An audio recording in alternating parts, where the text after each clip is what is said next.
Começando Conexão MM5, programa que toda semana vai discutir os aspectos mais relevantes da conjuntura nacional e internacional com o camarada Léo Leal. Sejam bem-vindos. Boa noite, Léo. Já estamos aqui? Boa noite. Estamos no ar. Vamos lá. Boa noite aos nossos internautas que vêm acompanhar esse programa. No Conexão MM5 de hoje, dia 10 de julho de 2025, o tema será Lula, um agente do imperialismo no BRICS. Léo, por que deste título e por que poderíamos afirmar que Lula atua hoje, nesta conjuntura, como um agente do imperialismo no interior do bloco formado por Brasil, Rússia, Índia, China, África do Sul e outros países, como Arábia Saudita, Irã, Emirados Árabes, etc. Por que poderíamos afirmar isso, que ele é um agente do imperialismo no interior deste bloco? Boa noite. Boa noite, André. Boa noite, Thiago. Boa noite a todo mundo que nos acompanha. Olha, cara, é a prática do Lula que nos autoriza a fazer essa afirmação, certo? O Lula sempre, certo, foi capitalista, defende o sistema capitalista, defende a propriedade privada, defende a exploração sobre os trabalhadores, defende a opressão, sempre foi isso, nunca negou a legitimidade do capitalismo, pelo contrário, ele sempre reificou o capitalismo na sua fala e na sua ação. Portanto, o que ele faz agora é o que ele sempre fez, só que a conjuntura está de tal forma complicada e que tem muita coisa em jogo, inclusive quanto à continuidade do PT no poder, no governo, vamos dizer assim, com maior precisão, é que ele escorrega para cá e está iludindo muita gente, e nós vamos esclarecer isso. Ele sempre foi um agente do imperialismo, certo? Desde quando ele ingressa, quando se cria o grupo chamado BRICS, certo? Vamos tentar explicitar isso, mas isso vai nos exigir fazer uma análise de conjuntura, uma análise econômica, uma análise política, para as quais a gente tem que pedir, digamos que, paciência ao pessoal que nos acompanha, porque é uma análise a partir de fatos muito intrincados, muito interligados, muito interdeterminantes, certo? Então, nós vamos fazer por parte, tentando, em primeiro lugar, estabelecer o chão onde se desenvolve essa luta de classe, que, no fundo, é luta de classe, certo? Onde se desenvolve essa luta, certo? Então, é isso. Vamos tentar demonstrar o enunciado do nosso teorema para, ao final, colocar como queríamos demonstrar, como fazia no curso ginasial, quando aprendemos os rudimentos da matemática. Mas vamos lá, André. Nós tivemos uma semana agitada, em que se destaca, do nosso ponto de vista, em primeiro lugar, a reunião esvaziada do grupo BRICS no Rio de Janeiro. Se esperava, Verdade. Abstratamente. Depois, pensando bem, eu falo, mas que coisa, como fomos esperar alguma coisa dessa reunião do BRICS no Rio? Certo? Se esperava deliberações significativas, denúncias, denúncia, por exemplo, do genocídio praticado por Israel na faixa de Gaza. Eu acho que todo encontro internacional devia ter isso como pauta básica, certo? Porque se está cometendo, como se diz, um crime contra a humanidade, algo absolutamente inadmissível, impensável, nos tempos de agora, depois que o nazismo fez durante com os próprios judeus, inclusive e principalmente durante a Segunda Guerra. Mas antes, um pouquinho antes também, já tinha começado, desde 1938, começou a perseguição, a famosa Noite dos Cristais, né? Mas, enfim, mas a gente achava que esse tipo de prática aberta, certo? Que o imperialismo vem, aliás, genocídios que o imperialismo vem cometendo de maneira sistemática, que o capitalismo, desde o seu tempo comercial, de capitalismo comercial, e a seguir do tempo de capitalismo, vamos falar liberal, que esse conceito não está muito claro, certo? Uhum. Não é muito claro, não é muito bem explicado, não concordo muito com ele, mas vamos falar daquele período. E também no tempo do imperialismo, certo? Sempre o capitalismo praticou genocídios mundo afora, e nós já provamos aqui, já levantamos, já demos números, falamos do genocídio americano, dos Estados Unidos, né? Mataram, dizimaram a população indígena praticamente toda, fizeram aqui na América do Sul, o colonialismo fez, depois o imperialismo nascente fez, enfim, e na África e em todo lugar, certo? Na Ásia. Então, não tem que se estranhar. Mas depois da Segunda Guerra, com tudo que foi dito e analisado, e com o crescimento dos meios de comunicação, houve um enorme crescimento depois da Segunda Guerra, né? A partir dela, da Segunda Guerra, achava que essa coisa não ia ser feita assim de maneira aberta.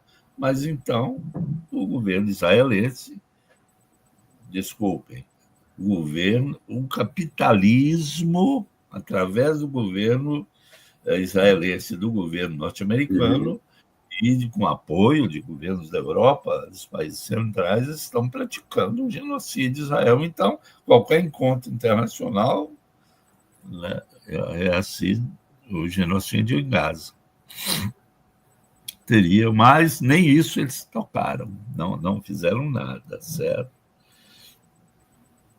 Nós vamos ver por quê com detalhes, certo? E aí já é um indício que Lula faz o jogo do imperialismo, certo? Isso já é um indício que teriam, em denunciando o genocídio de Israel, o governo brasileiro teria que se pronunciar, ia criar uma situação de constrangimento no interior dos BRICS que poderia resultar em fraturas, certo? Resultar em fraturas. Aliás, também foi esvaziado, dada a ausência voluntária do Xi Jinping, né? Da China, e também da ausência, vamos dizer que forçada, que o imperialista está querendo caçar o Putin de toda forma, a ausência do Putin. Então, já as duas maiores potências do BRICS não estiveram dignamente representadas. Mandaram representantes oficiais e tal, mas não é a dimensão que teria o encontro se aqui tivessem vindo, né, o Xi Jinping e o Putin. Mas não vieram. Claro. Outro fato que dominou a semana foi a imposição da tarifa de mais 50%. Mais, bem lembrar, é mais, né? Mais 50%. Mais 50% sobre os produtos brasileiros que entrassem nos Estados Unidos, com vigência de tal imposição a partir de agosto. Não está valendo ainda, né? Vai valer a partir de 1º de agosto. É uma discussão se vai mesmo. É outro tema. Certo? Porque o Trump é um homem de manobras astuciosas, por assim dizer. falou que ia invadir a Groenlândia, não invadiu até agora. Disse que ia tomar a passagem a passagem do Atlântico para o Pacífico, né? Aham. Não tomou. E outras coisas que ele anda fazendo. Ele falou que ia pegar a China e que não sei o quê, e depois recuou, vamos fazer uma reunião e tal. Ou seja, ele é muito propagandístico, ele é um showman também. O que não significa, como vamos ver, que ele é inconsequente. Isso é outra coisa. É outra coisa diferente, é verdade. Ele é como se dizia antigamente, uma palavra de pouco uso, um prestidigitador, certo? É. Ele é um daqueles que joga a garrafa para cima, 5 garrafas, pega e joga e tal, joga 10 bolinhas para cima e tal. Mas isso tem que ser visto porque esse não é o eixo, certo, da prática trumpista, certo? E nós vamos ver qual é essa prática.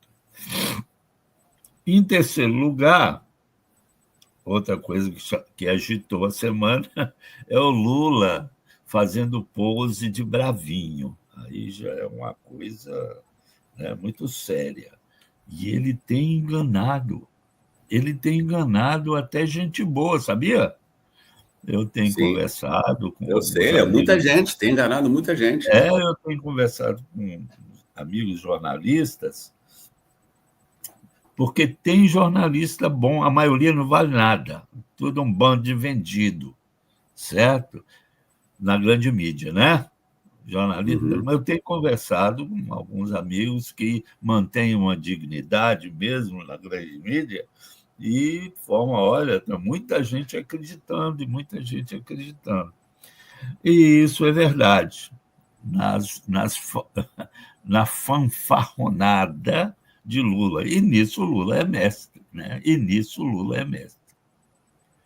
Vamos ver, então, pegar esses 3 cortes para tentar analisar a conjuntura e o que pode vir daí, porque são fatos políticos que vão gerar consequências, já estão gerando consequências políticas multifacetadas, certo? É uma semana muito rica em fatos políticos. Certo? Vamos agora tentar identificar o que é o BRICS e tentar dizer o que nós ainda não vimos em lugar algum. Sim. O que é o BRICS? Ou o que são os BRICS? O que é isso? O que é isso? Sempre se contorna, porque não se sabe o que é. A mídia e a própria academia burguesas têm uma certa dificuldade de buscar a verdade. São ideologicamente determinadas pela edificação do capitalismo, e vocês, olha aquela coisa que foi dita pelo aquele filósofo alemão Horkheimer, que nós já citamos aqui. Você só entende aquilo que você quer transformar. Isso tem uma profundidade epistemológica perfeita, profunda. Profundidade profunda é bom, né? Mas tem uma grande profundidade, certo? Ou seja, você só não te faz medo de conhecer o que você quer transformar, certo? Se você quiser um exemplo, o mais claro disso é a própria crença em Deus. Você não questiona. Aqueles que acreditam, agora aqueles que questionam é porque quer transformar a prática religiosa. E também a mesma coisa diz respeito ao capitalismo, suas instituições, seus chefões, suas iniciativas, suas agremiações, suas associações, etc. Certo? Então, é preciso a gente ver. Os BRICS, essa organização internacional, ou seja, entre nações, entre países, foi criado em 2011. Fizeram alguns ensaios antes, mas em 2011 teve uma reunião, se eu não me engano, na África do Sul, em 2011, que oficializou a criação desse grupo, né? que quer os BRICS e por que surgiram os BRICS. Veja bem, se você tem na China e na Rússia e na Índia, na África do Sul, que foram os iniciais, né? Economistas e assessores econômicos, no sentido marxista, né? Uhum. Que atentassem para a natureza da crise capitalista. Eu pergunto, existiam? Eu parto do pressuposto que sim. E eles entenderam, e os seus dirigentes, o Putin e, consequentemente, o Xi Jinping e o Jamal, os dirigentes entenderam, Ramaphosa, eu acho que na época era o Ramaphosa na África do Sul, né? Entenderam que eles precisavam de uma alternativa monetária para a circulação de mercadorias e bens no próprio capitalismo. Não estou dizendo que os BRICS são anticapitalistas, não. Mas eles procuravam uma alternativa ao dólar que estava já se apodrecendo. Essa é a questão. Como nós já falamos aqui, quando analisamos a crise é de natureza financeira. Por quê? O capitalismo entrou a partir de 1970, 72, principalmente, vamos marcar uma data, né? Quando o Nixon tirou a paridade, o capitalismo ficou sem chão. Certo? Então, Isso. Tirou a paridade dólar-ouro, né? Dólar-ouro, isso, padrão ouro. E, a partir daí, isso foi obrigado, os Estados Unidos foram obrigados a fazer, né, um acordo com a Arábia Saudita para negociar o petróleo, que era o grande, e até hoje é o maior produtor de petróleo do mundo, domina o mercado, a negociar só em dólar. E isso recuperou o dólar, certo? Porque a crise foi profunda. Foi uma crise de criação de valor. Tudo aquilo que se passou depois da Segunda Guerra, até 74, 75, por aí, certo? Acabou aquela fase. Aquilo foi uma intensificação de tal maneira grande, aguda, volumosa, certo? Que, na realidade, os Estados Unidos deixaram de produzir valor na dimensão da economia. Claro que continuava produzindo algum valor, mas porque virou um país financeirizado, e não no sentido antigo, aquele que o Robson, Lenin e outros falam, mas financeirizado à base do capital fictício. Ou seja, um capital que não tinha correspondente, e não tem, correspondente na produção, certo? Essa é a natureza da crise, é esse capitalismo que está em crise, é essa moeda, foi financiarizada em dólar. Certo? Lembre-se que, é preciso lembrar que ao lado e logo depois que o Nixon fez a quebra da paridade dólar-ouro, só para explicar para todo mundo, alguém porventura, antigamente, antes disso, acho que o ano foi 1972, antes dessa medida do Nixon, você chegava, certo, com $1 no Banco Central americano, eles te davam 34 onças em ouro. Tinha que dar, o Nixon suspendeu isso, acabou, viu, gente? Guarda os dólares e tal, mas acabou. Bem, deixando isso claro, nesse quadro, os Estados Unidos passaram a gerenciar uma moeda, a ter uma capacidade de emitir uma moeda sem lastro. Quem já leu um pouquinho de economia sabe do que eu estou falando. Sem lastro na produção. Isso gera contradições de toda maneira, inclusive uma expansão de uma inflação mundial que estourou em 2008, embora tivessem ocorrido crises menores. Isso estourou com a quebra do sistema, uma falta de lastro na produção da moeda. Então, essas economias emergentes, olha, você vê, economias que estavam crescendo, que estavam produzindo bens, e principalmente a China, que é uma economia socialista, aqui reafirmamos isso, já fizemos uma discussão assim, Sim, aqui sim. Uma audiência muito grande, e vamos voltar a fazer. A China tomou suas medidas, e aí nasce o BRICS. Vamos criar uma associação de comércio com uma nova moeda. Os BRICS não é para fazer comércio só, é para fazer comércio com uma nova moeda. É uma alternativa monetária à crise monetária do capitalismo capitaneado, esse capitalismo, pelos Estados Unidos, que é o país que pode emitir dólares.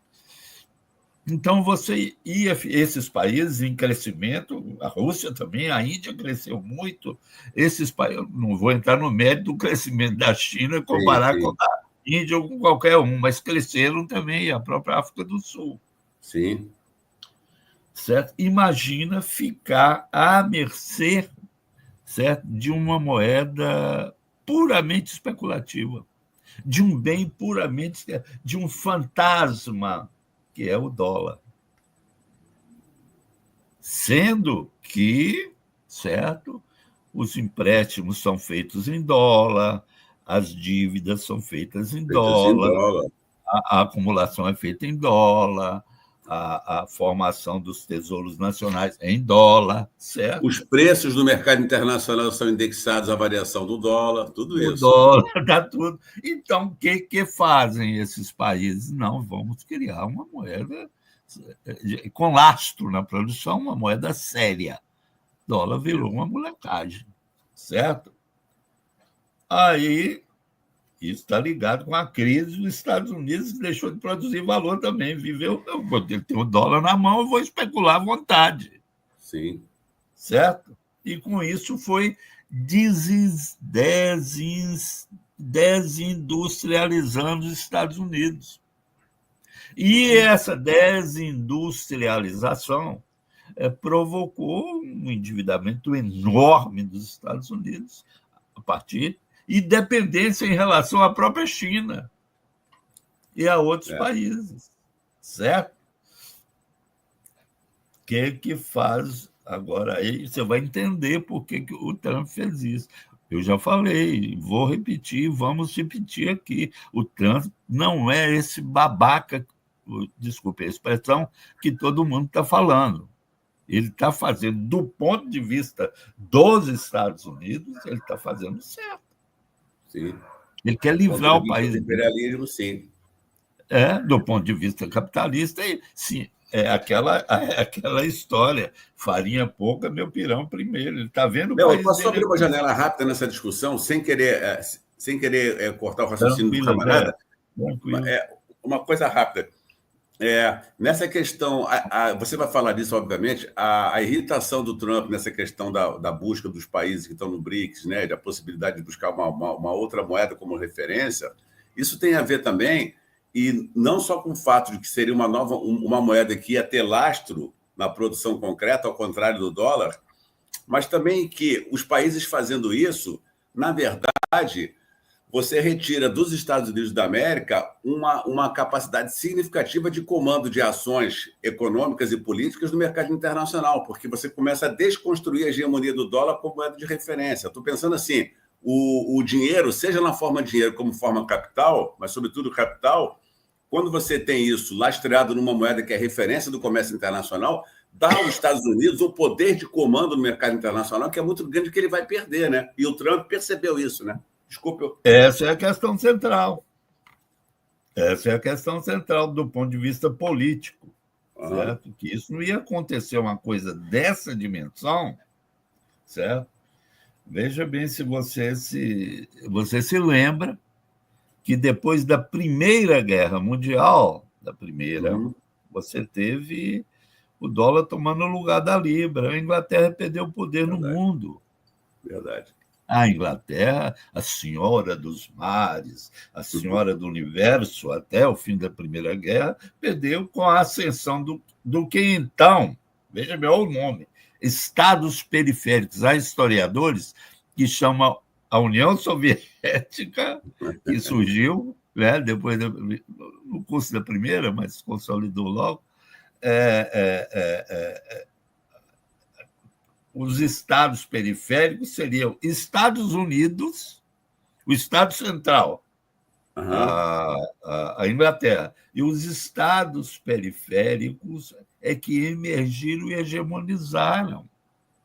A Inglaterra perdeu, e a Libra, que era, né, a moeda da transação internacional, gradativamente foi perdendo lugar, deu lugar para o dólar. A União Soviética nunca foi imperialista, no que estava certo, no que está certo. Então, os Estados Unidos passaram mal. Mas isso é importante. Essa ligação da economia, certo, com a política e com a geopolítica é decisiva. Sempre temos, isso que você falou, é inarredável. Tem que estar presente na discussão, certo? Foi bom você lembrar. Mas, então, é importante isso. A origem dos BRICS é essa. Não é apenas para fazer comércio, não é apenas para o Lula passear e conversar e falar porcaria, falar abjeções. Não. Isso aí é porque esses países que criaram tiveram uma iniciativa que se anteciparam. Veja bem, 2011 já estava no interior do estouro da crise financeira que determinou um estrago enorme na economia capitalista, certo? A famosa quebra daquela instituição chamada Lehman Brothers, mas teve outras que foram junto, teve outra maior ainda que foi junto, eu esqueci. O que os Estados fizeram? Olha a lógica. O que os Estados Unidos fizeram? Obama deu dinheiro, tirou do... Né? Sim. Qual foi o resultado disso? Tirou do Tesouro Americano para dar para o Lehman Brothers. Resultado disso, um crescimento absurdo da dívida dos Estados Unidos. Certo? Aqui no Brasil também, Lula deu um pouquinho, 200 bilhões de dólares. Sabia disso? Para os bancos daqui do Brasil perder dinheiro também, porque o sistema é mundial. Certo? Lula é muito bonzinho, cara. Lula é muito bonzinho. É muito bonzinho. Mas então...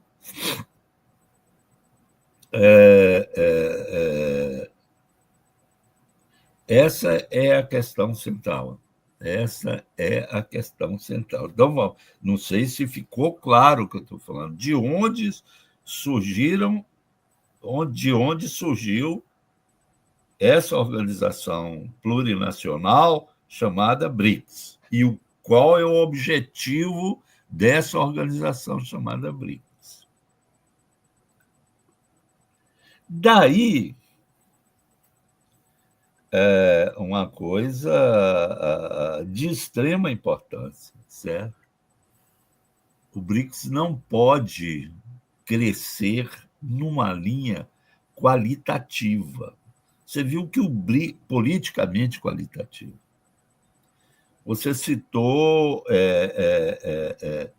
alguns países do BRICS, na realidade são 19 países já. Certo? Já isso, né? Importantes, Emirados ricos, né? Cazaquistão, Tajiquistão e... Bielorrússia também. Bielorrússia está também.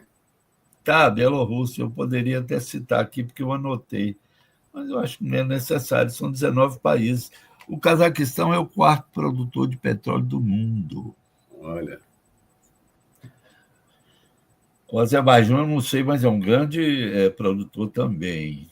O Tajiquistão, sim, mas o que significa é que esses países ali do Cáucaso estão que entraram no BRICS, no interior do BRICS, estão sob influência da Rússia, certo?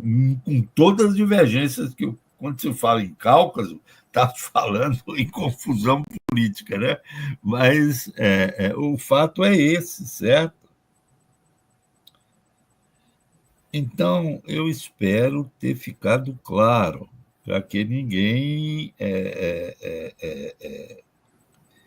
se deixe iludir pela hipótese que os BRICS não servem para nada, que os BRICS não são nada, mas uma associação imperialista. Não se trata disso. Ótima observação. Eu vou tentar uma definição sintética, para ver se fica marcada. Os BRICS são uma alternativa monetária ao dólar, porque o dólar perdeu o lastro. O que a Rússia e a China e os outros fundadores, África do Sul, não queriam é ficar à mercê de uma moeda puramente especulativa que podia fazer o que quisesse. Entendi. Certo? E podia, inclusive, inviabilizar a trajetória de crescimento desses países. Certo? Da China e da Rússia, da África e da Índia. Então, é disso que se trata quando se fala de BRICS. Espero que isso abra uma discussão entre nós, os companheiros e tal, e abra uma reflexão sobre isso. Certo?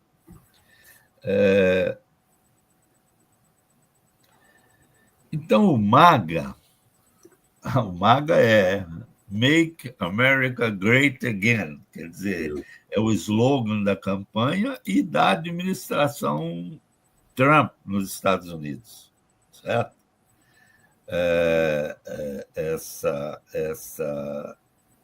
Esse slogan, né? Esse slogan é uma resposta à falência do sistema financeiro, esse sistema financeiro de capital fictício.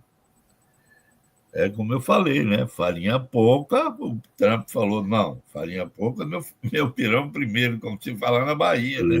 Ou seja, o Trump vem num momento, para os Estados Unidos, num momento importante, porque a lesma do Biden não estava resolvendo nada, estava deixando. O Biden só sabe matar palestino. Certo? O Biden só sabe mais. E ele conduziu aquela campanha lá no norte da África. Como é que chamou aquela porcaria lá, aquela campanha que eles fizeram? Enfim. Como é que é? Primavera Árabe, né? O Biden é que era o condutor, ele e a mulher do Clinton, que depois perdeu a Hillary. Perdeu para o próprio Trump. Isso. Da primeira vez, né? Mas, então, isso foi... O MAGA vem como uma resposta, uma política, veja bem, uma política, não é um slogan de campanha. Esse slogan encerra uma política de recuperação dos Estados Unidos. Através de duas coisas que o Trump... Um retorno, veja bem, eu vou botar entre aspas para o pessoal não interpretar errado, certo? Uma espécie de neo-absolutismo, inclusive com as marcas políticas do absolutismo, arbitrariedade, etc., opressão, violência e tal, aquela coisa do absolutismo, né? Do Luís XIV. Mas, enfim, um tipo de um neo-absolutismo. O que caracterizou isso na história econômica? Uma briga permanente, uma disputa arancelária, uma disputa de tarifas alfandegárias.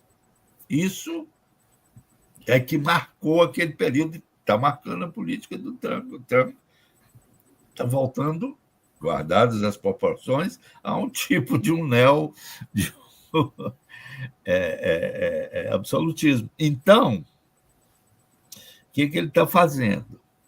O que ele está fazendo e fez?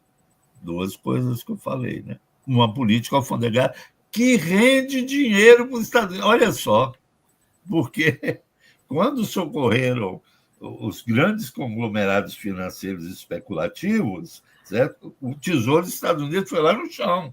Eles estão com débito enorme de trilhões e trilhões de dólares, certo? Então, essas tarifas estão engordando. Hoje mesmo o Trump deu uma declaração nesse sentido. Estamos enchendo os cofres com as tarifas, etc. Isso é um. Dois, e agora uma questão importante, reconstruindo, tentando reconstruir, trabalhando na linha da reconstrução do Parque Industrial norte-americano. Tudo que tem dos Estados Unidos hoje, ou vem da China, ou vem da Malásia, ou de Singapura, ou do Brasil, e de tudo quanto é lugar. De manhã cedo, que você bota na mesa do americano, certo? Tudo vem de fora. Sem no dúvida. Almoço também, no jantar também. E vem de tudo quanto é lugar. Você vai para a rua, o carro vem do México ou vem do Brasil. Verdade. Certo? Ele quer uma política, enfim, de criação de valor para recuperar o dólar. Recuperar o dólar é recuperar a força dos próprios Estados Unidos na geopolítica mundial. Então, o Trump não é esse bobo que o pessoal está falando. É irresponsabilidade ou ignorância ou desconhecimento chamar o dólar. Ele é um palhaço também. É um prestidigitador também, certo? Mas não é isso. Só, nem principalmente. Nem principalmente. Está conduzindo a única política que pode recuperar os Estados Unidos. Se vai causar danos a outros países, ele nem está aí. Certo? Hoje, você está num quadro conjuntural parecido com o que antecipou a Primeira Guerra e continue até a Segunda, certo? Cada um que cuide de si. Aí se formam os blocos políticos, né? Uhum. Mas a partir dos interesses pesados, mensurados, equiparados dos países.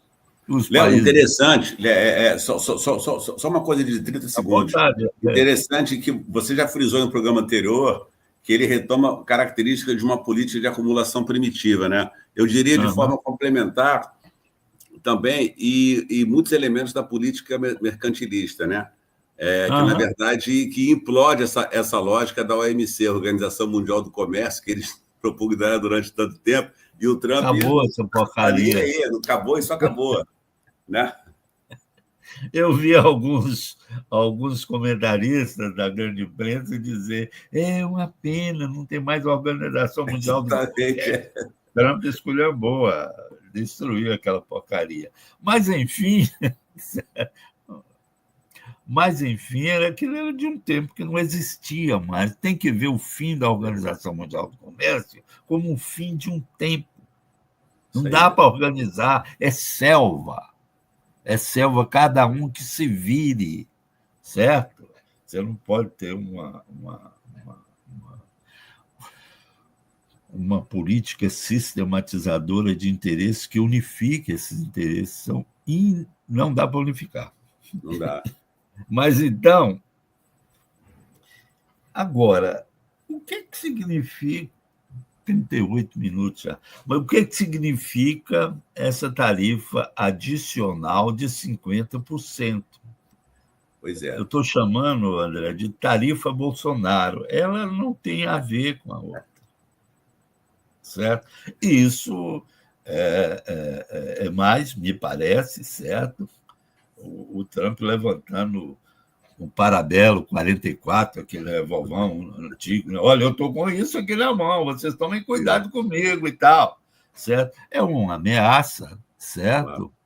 Porque, inclusive, isso, nesses termos de 50%, pode prejudicar a própria economia norte-americana. Sim. Pode ser um fator inflacionário, etc. Então, e vai criar problemas aqui para os próprios Estados Unidos, aqui dentro. Certo?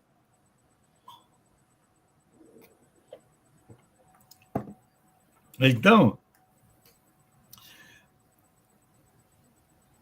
o que você vê na arena desse circo em que o PT transformou o Brasil?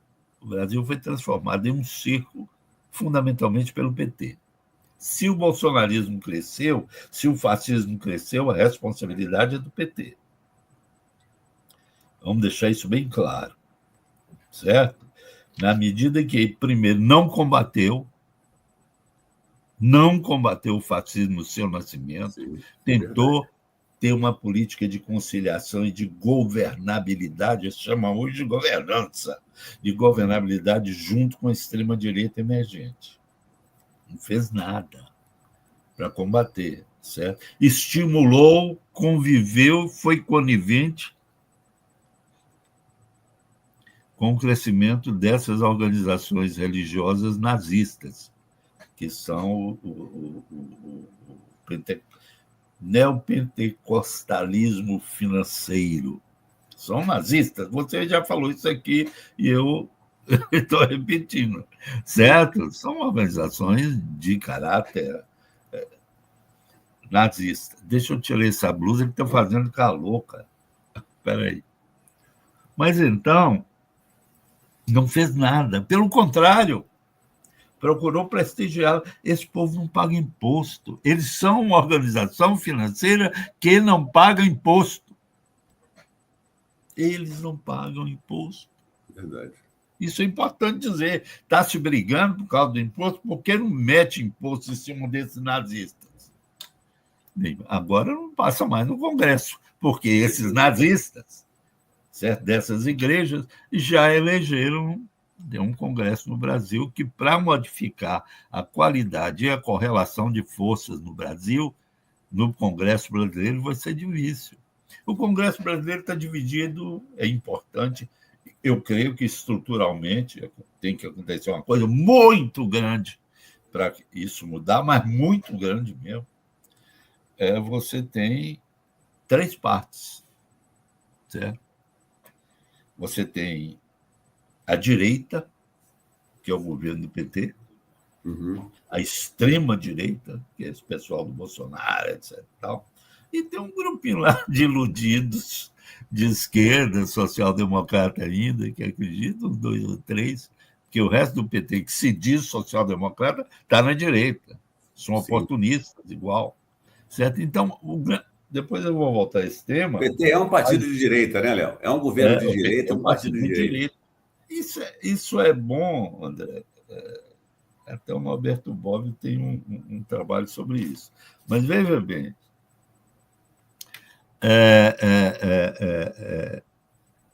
o que é direita, no seu sentido original, antes de que a mídia tenha deturpado esse sentido de uma maneira maldosa, desonesta, malandra, a favor do capitalismo.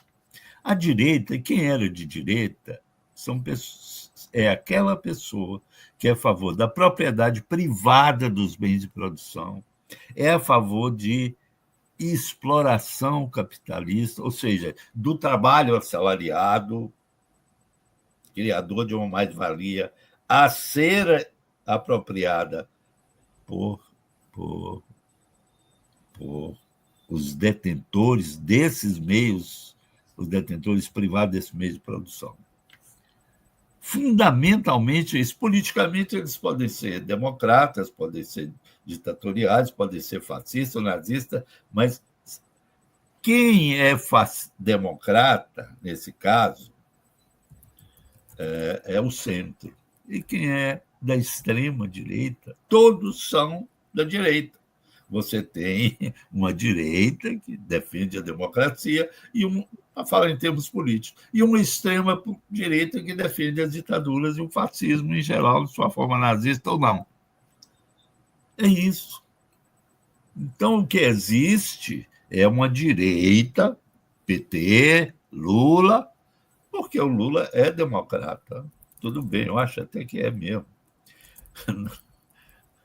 Porque ele acha que a melhor forma de administrar o capital e a exploração sobre os trabalhadores é a democracia. Mas você tem Lula na direita e, digamos, o outro símbolo, Bolsonaro, na extrema-direita. Então, não é uma briga entre direita e esquerda, não. A polarização...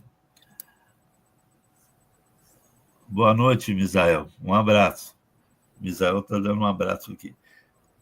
Mas, então, veja bem, é uma direita contra uma extrema-direita. Certo? Por favor, senhores reformistas e trotskistas, não venham me dizer que o Lula é de esquerda. Ele não é de esquerda porque ele é a favor da propriedade privada e da exploração sobre os trabalhadores. Ponto. Quem é assim é de direita. De direita. Quem é assim, e além disso, defende governos e estados fascistas, autoritários, é gente capitalistas, continuando com isso tudo que nós falamos, propriedade privada e tal, esse é a extrema-direita. É assim que as coisas são.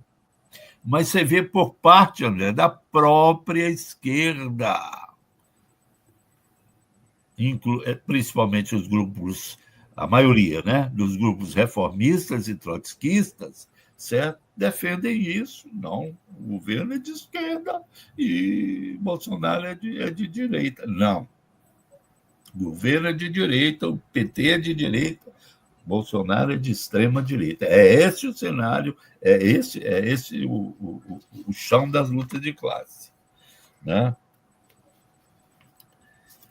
Agora, o que você vê é tanto a direita como a extrema-direita querendo faturar um hipotético espírito de nacionalidade que teria sido provocado e criado pela medida do Trump.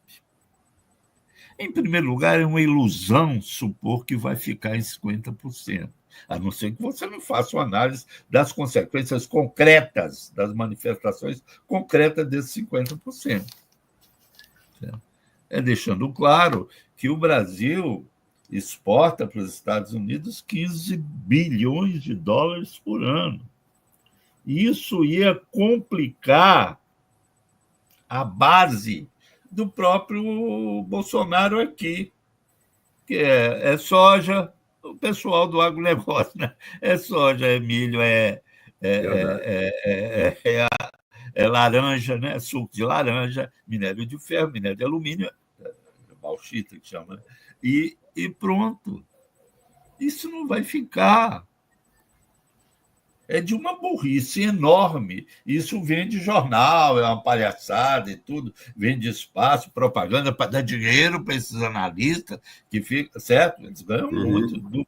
Tem um que ganha menos na Globo, que ganha menos 40 mil por mês, certo? Vai me dizer que aquele traidor daquele Gabeira não ganha 40 mil por mês, ou mais, 50. Já trabalhei em jornal, sei como é que é, cara. Então, vamos lá.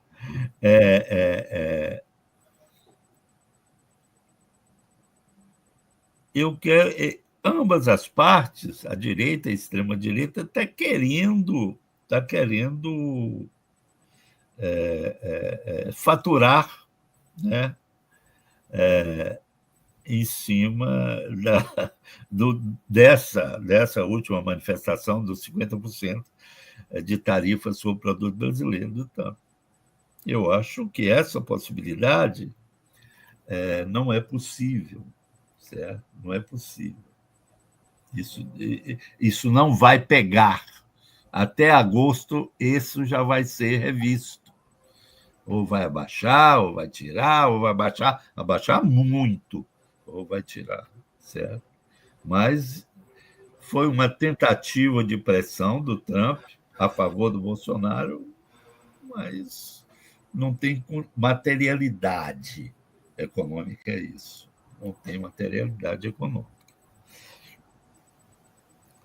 É importante ter muito claro que o Lula não pode fazer muito contra os Estados Unidos. É muito simples. Ele não pode fazer muito contra o dólar. É por isso que ele boicota o fortalecimento da própria, aí você viu esse último, do próprio BRICS. Você viu o que aconteceu no último fim de semana, uma reunião esvaziada. Onde? No Brasil. Porque o Brasil tem uma dívida externa em dólar. Olha aqui, André, o mais importante: as reservas brasileiras são em dólar, e principalmente em títulos do Tesouro norte-americano. Pois é. Se o dólar, vou usar a expressão aqui, mas se o dólar se danar, como já está se danando, certo? E se o BRICS se fortalecer, o Brasil quebra. Porque a Rússia é credora dos Estados Unidos. A China é credora dos Estados Unidos. O Japão também. E o Japão também. Também. Certo? Então, Lula não pode fazer nada. Isso tudo é conversa, como diziam antigamente, né? Papo furado. Então, Lula que fica bravinho e se fantasia de patriota. Olha, Lula fantasiado de patriota coisa, é tragicômico. Né? Que coisa tragicômica. Tragicômico. Né? Na realidade, Lula, no momento, está contra o Trump, mas não está contra o imperialismo, pelo contrário. Aí. O Lula é um agente do imperialismo. Aí vem a resposta, você perguntou inicialmente, ao que você perguntou inicialmente. Sim, é por isso que por manter e defender o dólar contra o objetivo geral do BRIC de ter outra moeda, é que Lula é um agente do imperialismo. É isso aí. Não sei se ficou claro. Ficou muito claro. E ficou mais claro ainda, Léo, já tinha ficado claro que você... Mas foi um comentário que você fez antes desse programa sobre a entrevista do Edinho Silva, novo presidente do PT, ontem, em que ele, em determinado momento, falou que, na verdade, o governo do PT sempre teve boas relações com os governos democratas e tal. Então, comprovando essa máxima de que o Lula, na verdade, tem um atrito com o Trump, mas não com o imperialismo, né? Pois é, claro, cara. Nessa última eleição dele, ele foi lá lamber as botas, vamos falar bota, né? Lamber as botas do Biden, que era o topeira. O Biden é um topeira assassina, né? O Biden, certo? E Dona Kamala do lado, e etc. e tal, certo? Lula não disfarçou o apoio ao Biden, assim como a esquerda brasileira, grupos trotskistas e reformistas apoiando a candidatura daquela genocida chamada Kamala Harris. Alô? Eu queria saber, será que todo mundo está me escutando, Tiago? Tiago? Sim? Tá bom, então continuamos. E daquela Kamala Harris, certo? Então, veja bem, certo? O Lula nunca foi contra o imperialismo. Lula é um dos agentes do imperialismo. E sempre foi. Certo? No momento, vamos repetir, o André voltou. No momento, o Lula está contra o Trump, mas nunca esteve contra o imperialismo, certo? Não vamos esquecer isso. O Edinho até Verdade. que parece um cara que não é desonesto, não parece um bobo, é claro, mas parece um cara honesto. Mas Lula nem parecer honesto, ele parece. Mas voltando, ele falou a verdade, o Edinho, sem querer, falou a Sim, verdade. Ó, nós sempre. Veja bem, ele é o presidente do PT atual, sim, o sim, sim, Edinho, sim, sim. Edinho Silva, Isso, ex-prefeito de Sorocaba, não é isso? isso. São Paulo. Ele disse com todas as letras: tínhamos ótimas relações, nós não temos nada contra os Estados Unidos, tínhamos ótimas relações com o Biden. Quem é Biden? Um genocida. Um genocida. E outras medidas do senhor Lula para provar que ele está. Provar não, só lembrar, porque se fosse relembrar tudo isso aqui, a gente ia ficar até amanhã de manhã. Mas é bom lembrar alguma coisa, certo? Sim, claro. E tem um grande destaque, o veto de Lula à entrada da Sem Venezuela no dúvida. BRICS. Muito Depois que bem nós lembrado, muito bem, Léo, muito bem lembrado. Mas isso tem um significado que não é uma implicância, não é uma homenagem geral aos Estados Unidos e ao capitalismo, não. Por circunstâncias, por heranças, por pressão do movimento, por vontade dele, digamos assim, se não fosse, o Maduro, presidente da Venezuela, está alinhado com o BRICS. Por isso que era natural que ele entrasse no BRICS. Ele tem relações privilegiadas, inclusive militares, com a China e com a Rússia.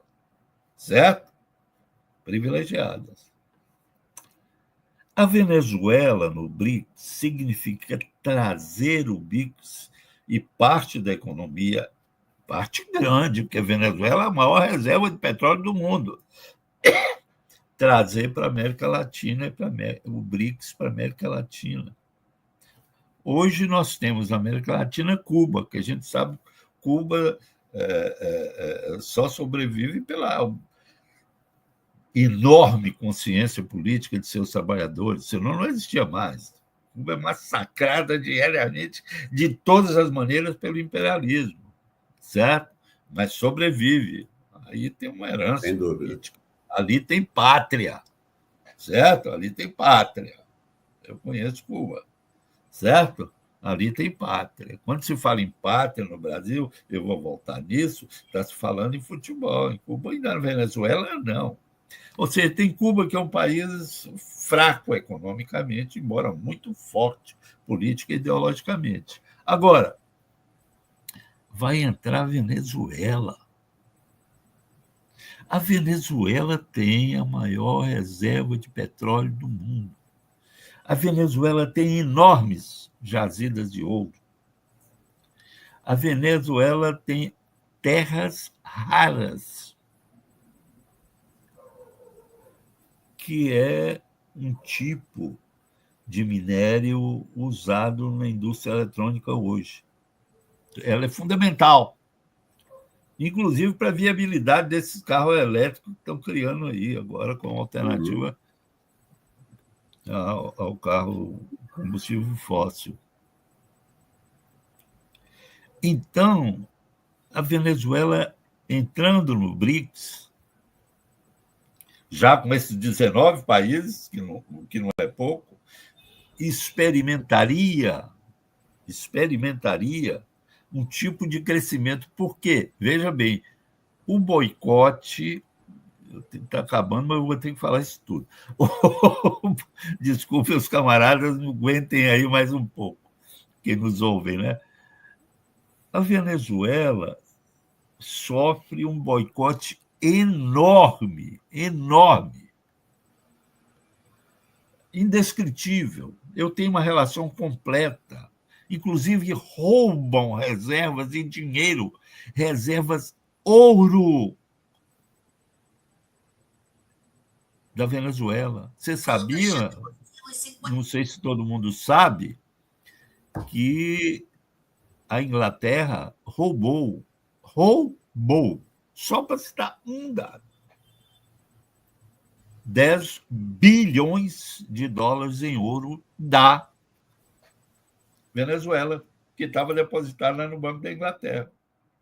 Certo?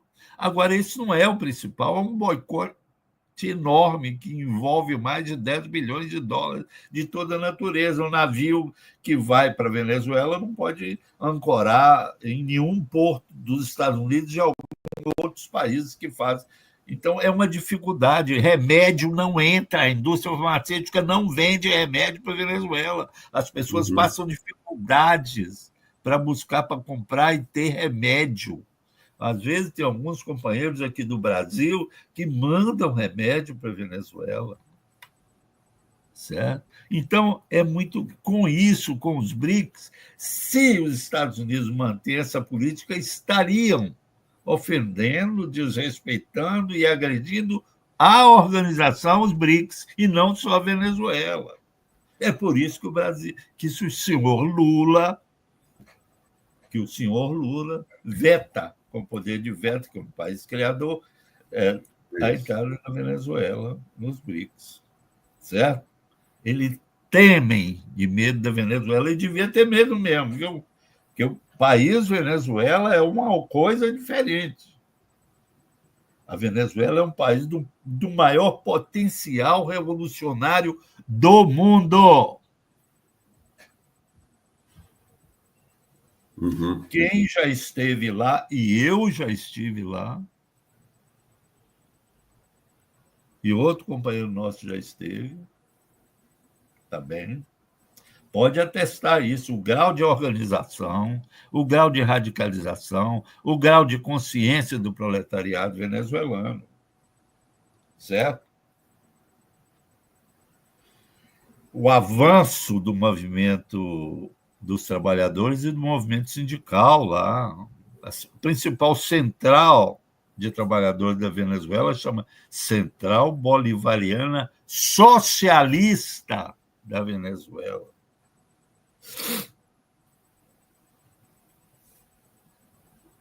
Claro que falta um partido revolucionário lá para poder fixar as tarefas imediatas revolucionárias no campo político, certo? E fixar os marcos estratégicos da tomada do poder pelo proletariado de forma direta.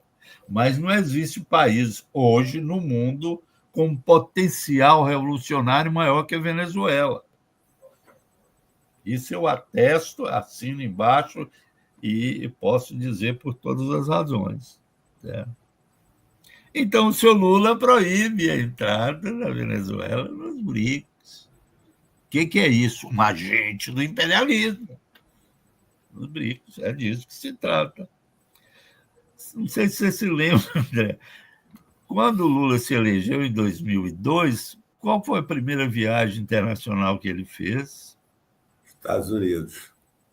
Foi lá prestar contas para o Bush. Foi. George W. Bush, fascistão, assassino de crianças no Iraque e por aí afora. Lula foi lá. Não foi com essa desocupada agora, foi com a esposa dele inicial. Foi lá. Certo? Lula tem posição sionista e sai pelo mundo. Olha para você ver a crueldade disso. Lula não toma nenhuma medida concreta contra Israel.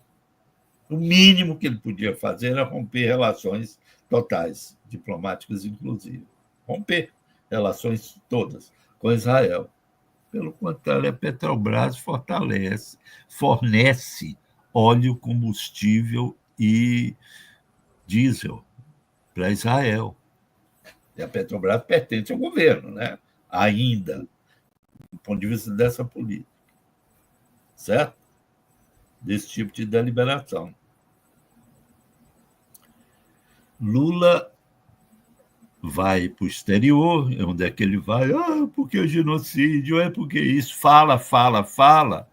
usando a morte de crianças, de idosos, de mulheres, estou falando de pessoas indefesas, de homens também, população civil, o número de mortos em Gaza a partir dos últimos 3 anos, né? Assassinados friamente por Israel, certo? Já ultrapassa o número de 100 mil. Isso é um estudo recente da Universidade de Londres. Já passa de 100 mil. Certo? E Lula, na dele, falando, coitado das crianças, e que não pode mandar, e não faz nada, ou seja, faturando, passando de bonzinho, à custa da morte, do sacrifício e do martírio de pessoas inocentes em Gaza. O nome disso, isso tem um nome, canalice. O nome disso é canalice. Certo? Agora vai para a França, dá a mãozinha, que gracinha, né? Dá a mãozinha para o Macron. O Macron é outro, que faz uma política dupla, certo? No âmbito da União Europeia, manda dinheiro para Israel e manda arma para Israel através da Alemanha, certo? E depois está falando, olha que barbaridade, é um outro palhaço, aquele Macron, certo? E também, durante o tempo, os louvores de Lula ao Biden, que nós já falamos, e a Kamala Harris.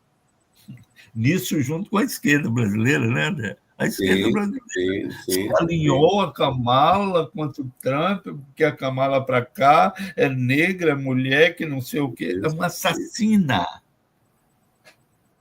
Kamala Harris é uma assassina.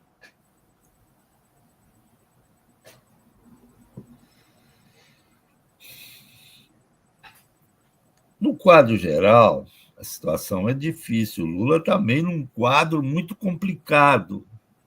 É como se fosse ele estivesse, como diz o ditado, no mato sem cachorro, mas cercado por lobos. O Congresso e o aliado que ele tinha, o Judiciário, tirou o corpo fora.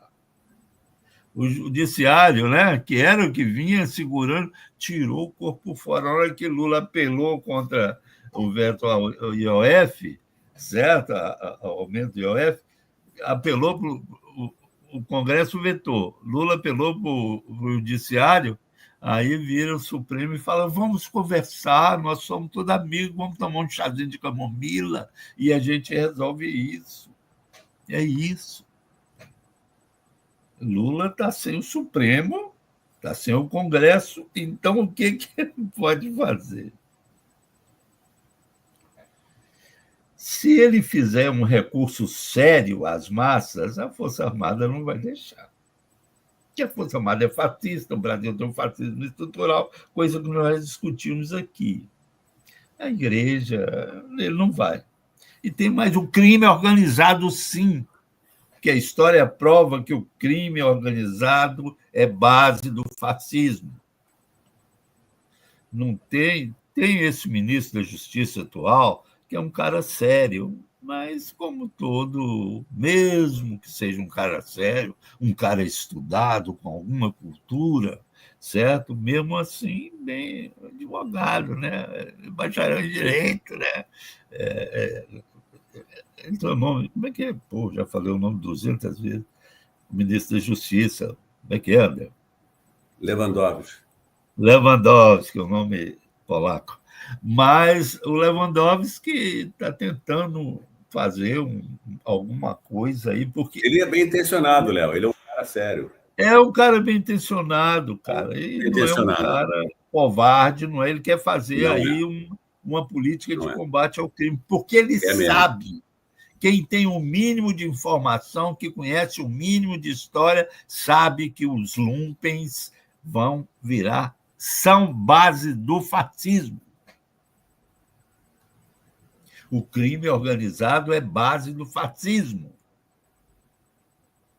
Vamos deixar isso claro. Nós não somos aqueles humanista babaca, o criminoso é vítima da situação social, é uma moça que mora na Baixada e vem trabalhar aqui na Zona Sul, levando 3 horas de ônibus e volta 3 horas para casa. Mais 3 horas. É o trabalhador pedreiro que vem aqui trabalhar e mora lá em São Gonçalo, na casa... Estou falando do Rio, né? Lá em São Gonçalo, ou para lá de São Gonçalo, em Xerém, um diabo que seja, lá longe, certo? Esse sim come comida fria e etc. e tal. E são massacrados, oprimidos, inclusive pela polícia e pelo tráfico de drogas. Esse sim é um explorado, merece, além da nossa compaixão, né, merece todo o nosso apoio, tudo que a gente possa dar, certo? A gente não tem muito, né? Mas tudo que a gente possa dar, certo? E o apoio moral, principalmente, afeto. Esse sim, agora bandido é capitalista, cara. Bandido é capitalista e faz parte da base potencial do fascismo. Uma saída seria, vamos especular, certo? Nós já falamos aqui que o mais provável é que ocorra no país um golpe parlamentar. Esse golpe parlamentar pode tirar o Lula, pode ser com o Lula, pode vir um parlamentarismo, etc. Uma saída possível é que venha a Copa do Mundo de 2026. Custa pouco. Isso poderia, quem sabe, dar certo. Custa pouco Lula tomar a camisa amarela da seleção da mão dos fascistas e assumir essa ideologia fascista. Isso deu certo nos anos 70. A ditadura obteve uma maioria estonteante na Câmara, foi no Senado, a partir da vitória da seleção brasileira. Lembra aquela música, não é do seu tempo, talvez você lembre, para frente o Brasil, salve a seleção, etc. Pode ser que Lula... Me lembro, anos 70, me lembro. Ele é capaz de tudo. Não se esqueça que Mussolini se dizia socialista. Aliás, foi membro do Partido Socialista na Itália. O Lula virar um fascista custa pouco. Por que não? Ele não tem moral, ele não tem princípio. Ele é oportunista. Custa pouco. Veja bem, essa questão do futebol, André, nós temos que pautar essa discussão aqui. Mas veja bem, agora, nesse Campeonato Mundial de Clubes que está ocorrendo, o Fluminense, que no máximo tem a 18ª, eu estou falando assim, sendo bonzinho, ou 20ª torcida do Brasil, mobilizou gente do Oiapoque ao Chuí, grandes massas defendendo o Fluminense, torcendo para o Fluminense nas ruas. Porque ele é brasileiro. Essa ideia de ser brasileiro no Brasil passa por aí. Então, esse sentimento que alguns analistas burgueses estão dizendo que se Lula apelar pelo o sentimento patriótico do Brasil, ele consegue, a partir do que disse o Trump fez um favor a Lula. Não fez. No Brasil, não existe esse sentimento patriótico sério que você encontra na Bolívia, que você encontra em Cuba, que você encontra na Venezuela, que você encontra no Uruguai. Porque a história do Brasil é uma farsa, nós já discutimos isso. Esse sentimento de nacionalidade no Brasil não foi feito na luta pela independência. E não foi transmitido de geração em geração. No Brasil, não foi feito em cima de futebol. Ninguém vai se arriscar. Agora, votar pode.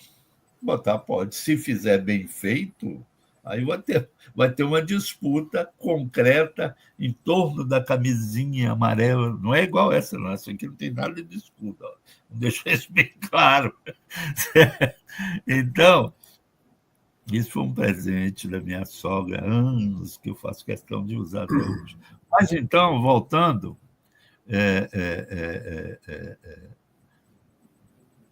fechando, né, uma coisa que eu já falei. O que existe no Brasil hoje, a luta de... Concluo. O que existe hoje é uma luta da direita com a extrema-direita. Isso é um vale-tudo. É disso que se trata. Terminei. Obrigado aí mais uma vez, camarada, pela exposição, aí, pela análise, como sempre, ótima. Agradecer o suporte do Tiago Haddad, aí, nosso camarada de todos os programas. Quero pedir ao Tiago que coloque aqui o nosso site, Tiago, na tela, por favor. Tiago? Tá. Nosso site e também a nossa conta do Instagram, né, do Movimento Marxista 5 de Maio, onde vocês podem acompanhar os cortes, são pequenos vídeos, né, de trechos de programas do Conexão MM5, organizados por blocos temáticos. Quero dizer que desde o programa Conexão MM5 número 182, nós começamos a disponibilizar versões do programa com legendas em espanhol. Como é que funciona isso? Por exemplo, programa de hoje. Entre 24 e 48 horas, a versão deste programa em português, mas com legendas em espanhol, estará disponibilizada no nosso canal do Movimento Marxista 5 de Maio no YouTube. Para facilitar o uso, o manejo dessas legendas, que elas precisam ser ativadas, nós vamos, esta semana, colocar um tutorial, que é um pequeno vídeo explicativo, que é muito fácil de fazer. A pessoa entende como é que ela pode ativar essas legendas ao clicar no programa que vai estar disponibilizado com legendas em espanhol, certo? Então, é isso, né, Léo? Semana que vem estaremos aqui para mais um Conexão MM5. Mais um. A discussão foi ótima hoje, cara. Essa questão que você colocou da disputa é uma disputa entre direita e extrema-direita, né, Léo? Ao contrário do que se pensa, né? É disso que se trata, como eu gosto de dizer. Boa noite para todo mundo. Boa noite, Léo. Boa noite para todos.